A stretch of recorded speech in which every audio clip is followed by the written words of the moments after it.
Il était une fois un petit cordonnier du nom de Saïg le Kéré qui faisait très bien les souliers et dont la femme, Anaïg, était sans rivale pour vendre sa marchandise sur les marchés. Malgré cela, leur affaire n'allait pas fort parce que le temps, cette année-là, était complètement pourri. Il ne cessait de pleuvoir, les chemins étaient détrempés, les cours n'étaient plus que des cloaques de boue et les gens n'achetaient plus de chaussures ni de cuir ni n'en donnaient à ressemeler. Ils allaient tous en sabots de bois. Ceci se passait bien avant qu'on eût pris l'habitude à la campagne de porter des bottes en caoutchouc. Saïg et sa femme se faisaient beaucoup de soucis car ils avaient 5 enfants à nourrir. Ils ne pouvaient plus leur donner de viande, même le dimanche, et voyaient arriver le moment où ils n'auraient même pas de quoi leur acheter du pain. Un soir où l'averse était plus violente que jamais et où la tempête faisait rage, ils entendirent frapper à leur porte. Qui pouvait bien se promener dans le noir sous un temps pareil ? Saïg se hâta d'ouvrir. À la lueur de la chandelle, ceci, vous l'avez deviné, se passait bien avant qu'on eût pris l'habitude à la campagne de s'éclairer à l'électricité. Il reconnut la vieille Catel et il eut un mouvement de recul. La vieille Catel avait la réputation d'être une sorcière. Nul ne savait de quoi elle vivait, ni n'aurait pu dire où elle demeurait. Mais il surmonta sa répulsion en se disant qu'un bon chrétien doit être d'autant plus secourable à son prochain que ce prochain est plus misérable et méprisé. « Entrez, grand-mère, dit-il. Vous êtes trempée, venez vite vous chauffer au coin du feu. Vous ne devriez pas courir toutes les routes à cette heure-ci, vous risquez de faire de mauvaises rencontres. Yannig, Anne, Oad, Jean du Rivage et Chouitelour Noz, le siffleur de nuit, ou ces lavandières de nuit qui vous obligent à tordre leurs draps avec elles et tordre vos bras, les broient. Vous broient le corps jusqu'à qu'il ne vous reste plus en vous un souffle de vie. » Quand ils eurent dîné, la vieille demanda à Saïg et Anaïg s'ils n'auraient pas un coin où elle pourrait dormir et lui installèrent une confortable botte de paille dans le grenier. Le lendemain matin, avant de partir, elle prit Saïg à part. « Je veux, dit-elle, te récompenser de ta bonté envers moi. Tu es pauvre, je puis te faire riche. Dans ta cheminée, sous la pierre du foyer, tu trouveras une clé et un anneau. La clé ouvre le rocher qui se trouve tout au fond du dolmen appelé Toular Goriganed, le trou des Corrigans. Il suffit de la poser sur la pierre en disant « Digor d'Azigor ». Quant à l'anneau, celui qui le porte à son doigt n'a qu'à tourner le chaton vers l'intérieur de sa main pour devenir invisible. Avec cela, tu vas pouvoir conquérir le trésor des Corrigans qui se trouve dans le dolmen. Mais attention, voici une bougie qu'il faudra prendre avec soin, avec toi. Saïg ne fut pas long à se munir d'un burin et d'un marteau et à taper de grands coups pour desceller la pierre du foyer. « Qu'est-ce qui se passe » demanda Anaïg, qui n'est pas encore levé. « Sur quoi tapes-tu comme ça ? Ce n'est rien, ne t'occupe pas. » Il souleva la pierre, la clé et l'anneau étaient bien là. Il passa l'anneau à son doigt et tourna le chaton à l'intérieur de sa main. « Ohé, Anaïg » appela-t-il. « Quoi, que veux-tu ? Mais où es-tu ? Cherche-moi justement. Je t'entends, mais je ne te vois pas. » Il appela ses enfants les uns après les autres. « Herlé, Ninog, Goulvin, Métig, Divi. Coucou, où est papa ? Qui est-ce qui me trouvera ?» Il y a eu une calvade à travers toute la maison, mais naturellement personne ne le trouva. À la fin, il tourna l'anneau dans l'autre sens et toute la maisonnée s'étonna. « Quoi ? Tu étais là ? Mais comment se fait-il que nous ne t'ayons pas vu ?» Il éclata de rire et leur annonça que le lendemain, ils seraient riches parce qu'ils allaient conquérir le trésor des Corrigans. Sur un trône de vermeil incrusté de pierreries, siégeait le roi revêtu d'un long manteau rouge et la tête ceinte d'une couronne d'or.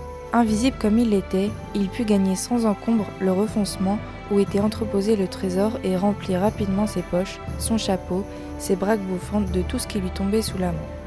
Alourdi par sa charge, il regagna l'escalier en titubant, mais sans se faire remarquer, reprit sa bougie et remonta jusqu'à la pierre qui servait de porte. Il la toucha avec sa clé en disant « Digor, d'Azigor » et la pierre s'effaça devant lui. Les hommes, hélas, sont ainsi faits qu'ils ne savent pas se contenter de ce qu'ils ont. Plus ils ont, plus ils veulent avoir. Au lieu de se dire que, désormais, sa famille était à l'abri du besoin, le petit cordonnier se dit qu'après toute la nuit n'était pas encore très avancé, qu'il avait tout le temps de faire une seconde expédition et qu'il serait bien bête de ne pas en profiter. Il suffisait qu'il aille mettre son premier butin à l'abri et revienne s'approvisionner de nouveau. Sitôt pensé, sitôt décidé. Il éteignit sa bougie afin de la ménager, se faufila à tâtons au long du couloir du dolmen et arriva à la sortie. La lune s'était levée. Il pouvait y voir suffisamment pour se mettre en quête d'une grosse pierre où cachait son trésor. Il trouva un magnifique bloc de granit arrondi, le fit s'ouvrir à l'aide de sa clé et de la phrase magique, et il déversa ses pièces d'or, ses pièces d'argent et ses pierres précieuses. Après quoi, il se glissa de nouveau dans le dolmen. Il n'était plus aussi impressionné que la première fois, et commençait à connaître les lieux. Il atteignit assez vite la paroi du fond, la toucha de sa clé en disant « Digor d'Azigor !» alluma sa chandelle et descendit l'escalier.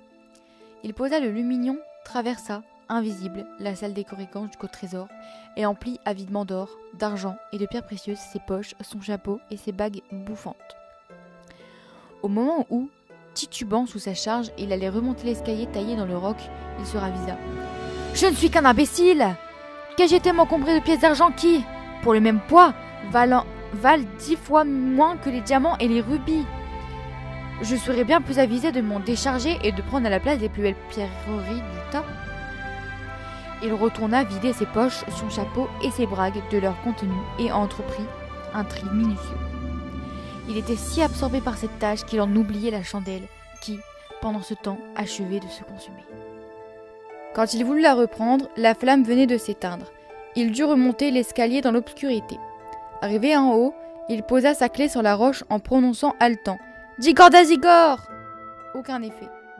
Il cria plus fort « Digor d'Azigor !» La pierre restait là, lui barrant la route. Il se souvint alors des paroles de la vieille Catel. « Malheur à toi si tu es encore dans la caverne quand ta chandelle sera consumée. » Et une sueur froide perla à son front. Il poussa de toutes ses forces sur la roche, la martela de ses poings et des pieds. Elle était inébranlable. Ainsi dit sévèrement le roi, tu voulais t'enrichir à nos dépens. Je peux seulement bredouiller le pauvre cordonnier. À mort, crient tous les corrigans. Silence, fait le roi. C'est à moi de prononcer le jugement. Tu désirais de l'or ? Bon, tu vas en avoir. Nous allons t'ensevelir sous un morceau d'or jusqu'à ce que tu périsses étouffé. Les corrigans poussent des acclamations d'enthousiasme et se mettent à danser autour de Saïd, en chantant le jour de la semaine. Toutes les fois qu'ils arrivent à 10 dimanches, ils s'arrêtent et lui lancent une poignée d'or. Il est bientôt jusqu'à la poitrine. Que se passe-t-il ici ? Demande brusquement une voix féminine. Les corrigans interrompent leur ronde et d'un même mouvement s'inclinent devant la reine, qui vient d'entrer dans la salle. Saïd la reconnaît, ce n'est qu'autre que Catel. Mais en peu de temps, elle se transfigure, ses traits rajeunissent, ses haillons deviennent de fins habits de soie. Elle a maintenant l'aspect d'une jolie princesse. Elle va s'asseoir sur un trône qui lui est préparé à côté de celui du roi. « Ainsi c'est toi, Saïg le Kéré, dit-elle. Tu n'as donc pas tenu compte de mon avertissement. Si je n'étais arrivée à temps, tu l'aurais payé de ta vie. Je te fais grâce parce que tu as été bon envers moi.